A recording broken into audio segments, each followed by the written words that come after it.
Yo, good day, dudes. Just got done working in the yard, spending a little time spraying the weeds to get my yard back into shape. And I am not a gardener. I'm not a landscaper. I do just enough to make my yard comfortable, where there's nice grass, where we can go out, play a little volleyball, play a little cornhole, have a barbecue, and for the most part, not worry about stepping into a thistle or something when you're barefoot. Because I love walking through the grass in my bare feet. And I got thinking about this past weekend. Judy and I had the opportunity to go to Portland for my daughter's boyfriend's graduation from Oregon State University. Shout out to Teo. Congrats, you did a great job. Super proud of you. And on the morning that we flew in, we actually flew in a day early. Judy and I and Kaylani and Teo had the opportunity to go have breakfast at my wife's very best friends since middle school. And they are just two peas in a pod. Doesn't matter how many years they've been apart. The moment they're together, they pick up right where they left off. And it's like they've never missed a beat. But as we pulled up to their yard, both Judy and I were struck by how beautiful their yard was. I mean, it was just landscaped with flowers and bushes and plants. It was like something out of a magazine. And I stepped out and Asha came out to greet us. And I'm like, man, your yard is beautiful. And her husband, Rail, chimed in. He goes, yeah, that's all her. That's not me. And Judy's like, yeah, oh, I love your yard. It's so lush and green. And Asha was very gracious and saying thank you. But she said something that really struck home. She said, you know, it's taken me 6 years to get my yard in this condition. I've had to manicure it. I've had to move plants around, dig them up, adjust where they're at so that they're in the right shade or in the right sun. And so it's been a lot of work.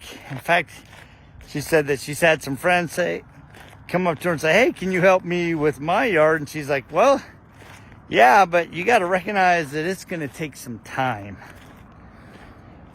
And as I was weeding and feeding my yard tonight, I was thinking about that conversation and thinking about our relationships as men with our wives. How many of us have gotten to the point in our relationship that when we look at it, all we see is weeds, briars, thistles, rocks? There's nothing that is really thriving. And you've gotten to the point where you're almost ready to just start over. You know, get out the rototiller, dig it all up, and replant and move yourself into a different relationship. And while there may be time where that is the right decision, I've noticed that over the years that Judy and I have been married, and as we've watched some of our friends and family go through divorces and broken relationships, that some of those relationships could have been saved with the right attention to the relationship. I mean, how many of us really look at our relationship and go, man, what kind of weeds am I bringing to this relationship? What kind of thistles and thorns am I causing in the heart of my wife that is cankering our relationship? And I don't think we often do a really good job of really looking at our relationship and being authentic with who the real cause or who is a contributing cause to the devastating situation that we find ourselves in our relationship. But I found that that when you reach those moments in your relationship when things aren't the best, and if you can be authentic and raw with yourself and have a open conversation with your wife, that you can actually resurrect and revive something that was dying. And yes, sometimes it needs a little bit of weeding. We need to look at ourselves and go, all right, what is there in my character that is causing a strain on our relationship? What is it in my character that is causing tension and sadness? And when we can be authentic with ourselves and go, you know what, maybe I lose my temper too quickly. Maybe I need to get some help with my anger, my frustration, my quickness to lash out. I think along with that, not only looking at those things that you need to pull out of yourself or your relationship, we also have to feed that beast. I mean, when's the last time you guys took your wife out on a date? When's the last time you bought her flowers or wrote her a little post-it note that said, I appreciate you, I see you, thank you for being a great mom? Man, I really love what you do for our family and what you do for me. When's the last time you did that? You know, when you were first dating, dude, you did a lot of that.